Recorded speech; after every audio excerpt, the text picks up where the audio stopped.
Olá, bom dia, boa tarde, boa noite. Vamos continuar então a nossa aula e hoje a gente vai começar falando sobre música eletrônica.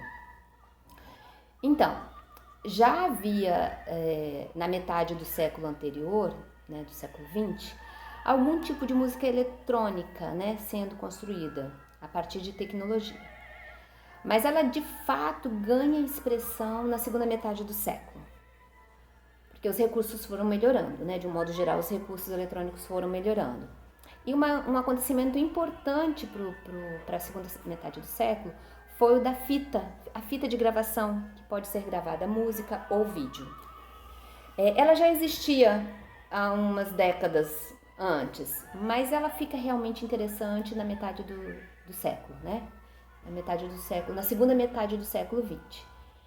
E daí os compositores se interessam por esse novo recurso, porque ele pode, por exemplo, captar sons, vários sons ao mesmo tempo, podem ser sons selecionados. Esses sons podem ser executados ao mesmo tempo.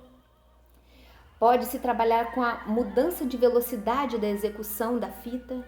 Isso altera ritmo, altera a altura, né, do som, a tonalidade do som. Então isso é um recurso que encanta alguns compositores e eles começam a usar a fita de gravação para gravar e executar e fazer música com isso. Quem esperava por essa tecnologia até com uma certa expectativa, né, positiva era o Varese, que falava sobre isso, né, anos antes, que um dia haveria esse recurso disponível para os compositores, mas ele acaba não se identificando muito com esse recurso. Ele já não era mais criança, né, já estava idoso, então ele não trabalha muito com o uso da fita magnética. E dentro desse campo aí da exploração da tecnologia, nós temos dois grupos que se destacam. O pessoal de Paris, da musique concrète, a música concreta, que se interessa em captar sons que são produzidos ao natural. Um som que é feito e capta ali, aquele som de repente batendo numa madeira, batendo no metal, ou o som da chuva, o som da natureza, um som feito ao natural. E tem um grupo da Alemanha que se interessa em produzir os sons em estúdio. Então são sons artificiais, vamos dizer assim. Esses dois grupos trabalham paralelamente, né, produzindo a sua música a partir desses sons e desses recursos. Em algum dado momento, essas informações se misturam e aí acontece a música que é trabalhada com das duas formas. Uma outra coisa também que eles fazem é colocar esses recursos, esses sons novos captados, para serem executados durante o espetáculo. Então a música está sendo executada por um grupo vivo, né, de gente tocando, cantando, e esses sons que foram colhidos ou da natureza, ou naturalmente, ou em estúdio, são aplicados ali. E algumas vezes eles produzem os sons estranhos, por exemplo, batendo em coisas, fazem o som novo acontecer ali e captam por microfone e ele acontece junto com a execução musical. E isso tudo também é facilitado nesse período porque surgem os computadores de acesso, né? As pessoas podiam ter computadores, né? Não todo mundo, né? Um grupo seleto só, mas alguns músicos podiam ter em seus estúdios o computador para ser usado, os sintetizadores também, né? Sintetizar o som, gravar, produzir, criar novos sons eram recursos muito mais acessíveis a partir da segunda metade do século XX. Então esse é um movimento forte que a gente tem no século XX. Outro movimento forte da segunda metade do século é o da música aleatória, a música sem determinação, a música ao acaso. Alguns compositores se engajam na tentativa de fazer uma música que fosse não determinada. A gente pode até pensar que, na verdade, não é possível se fazer uma música totalmente pré-determinada. A música nunca é fechadinha. Na hora que ela acontece, que a gente toca, que a gente canta, que executa, sempre há um tanto de indeterminação ali. Mas os compositores queriam muita indeterminação. Então eles entram nessa onda da música aleatória. Então, por exemplo, alguns compositores foram tentando induzir essa indeterminação.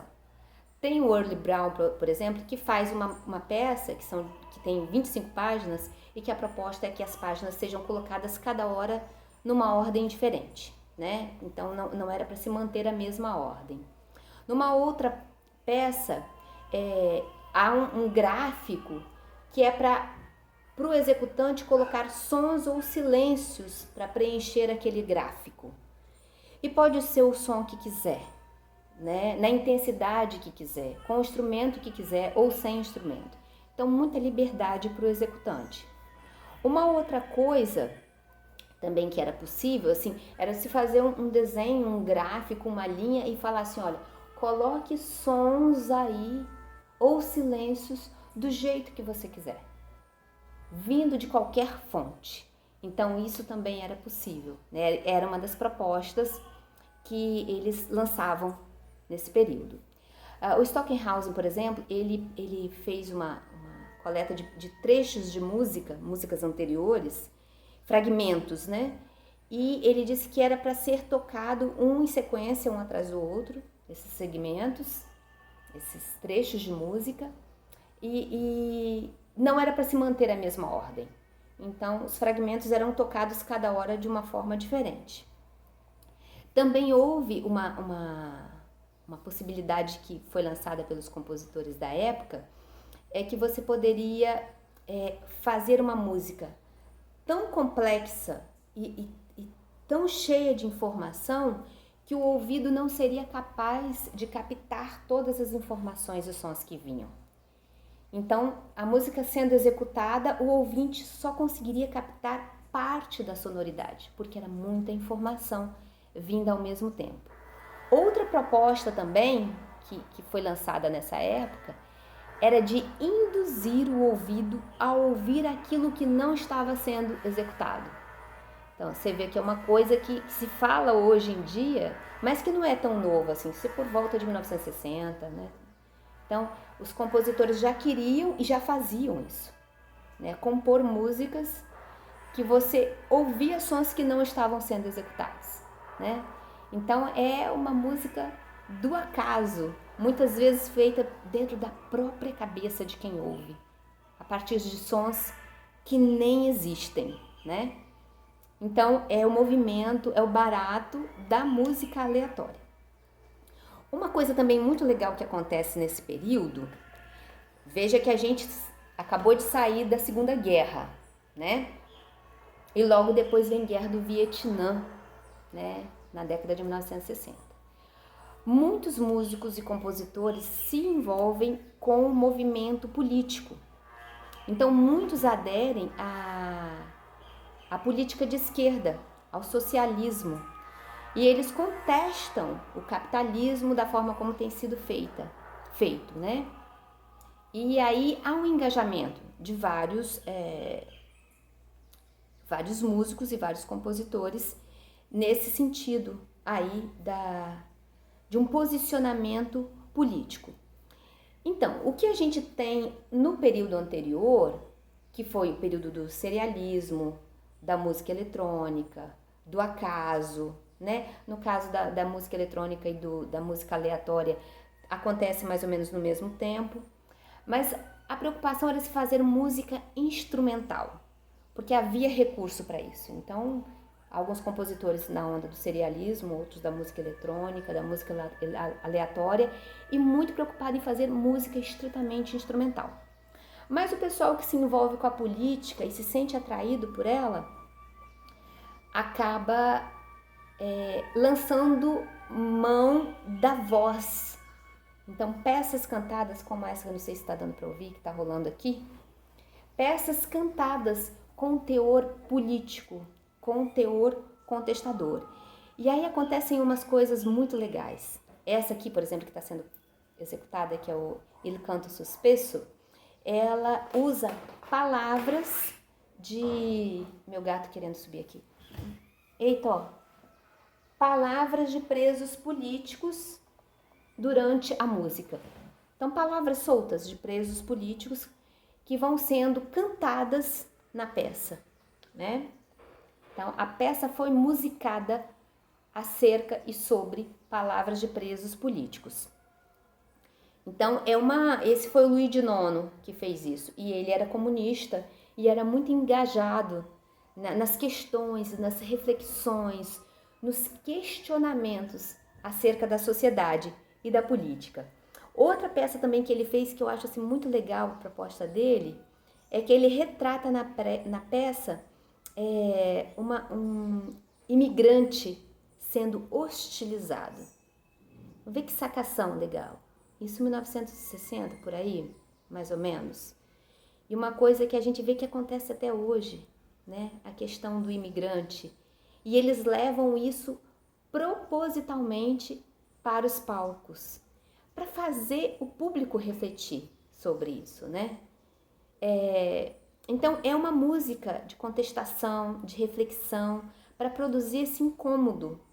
E até, de repente, um reposicionamento do próprio sujeito, né? Ou dos sujeitos que estão ali assistindo a peça, para se colocar de uma forma responsável diante da vida e da política. Tem um outro compositor, eu falei primeiro do Luiz de Nono, né? Que é o Luciano Berio, que ele leva para uma das suas peças o contexto de uma mulher sendo oprimida. E essa mulher sendo oprimida representa a degradação da sociedade, do indivíduo na sociedade. Então ela é oprimida, se eu não me engano, por um coro, eu não me lembro muito bem. E o sofrimento dela, ele tenta retratar o sofrimento da sociedade, dos sujeitos, dos indivíduos da sociedade que estão sofrendo algum tipo de opressão. Ele também leva o tema do racismo para suas peças. Também leva a crítica ao capitalismo, isso tudo por volta da década de 1960. Tem um outro compositor, o Maurício Cagel, que ele questiona de uma forma assim meio irônica, meio satirizada, a questão do virtuosismo. Então ele cria peças assim que são super ultra difíceis, rápidas de se executar, para falar que lugar é esse que a gente ocupa, né? De ter que ser virtuoso e de ter que sofrer tanto para poder ser músico, né? Então ele questiona o próprio lugar do músico, também questiona a cultura do desperdício e ele tenta também levar para as suas obras uma reflexão sobre qual é a utilidade e a função da música. Aí a gente percebe como que era uma posição voltada assim para inquietação. Eles querem colocar a sociedade para pensar nessas coisas, né? E aí isso vai para as obras deles e também vai para os palcos, né? Para as apresentações.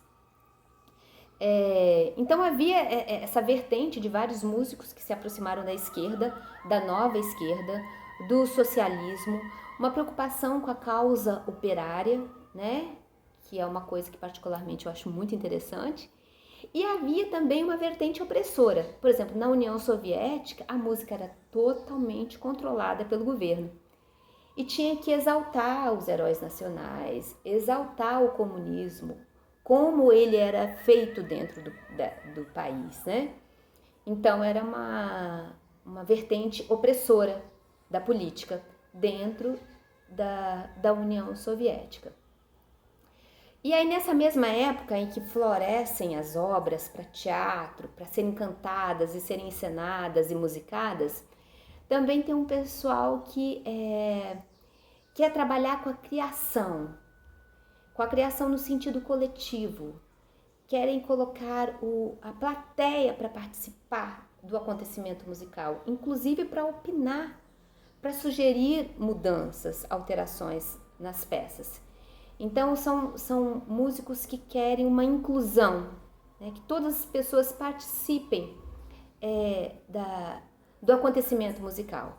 E muitas vezes tentando fazer até peças obras que sejam acessíveis à execução, né? Que os músicos amadores possam participar e que o concerto, né, a apresentação tenha a participação do público em geral que é convidado a estar no palco, de músicos amadores também que possam estar no palco.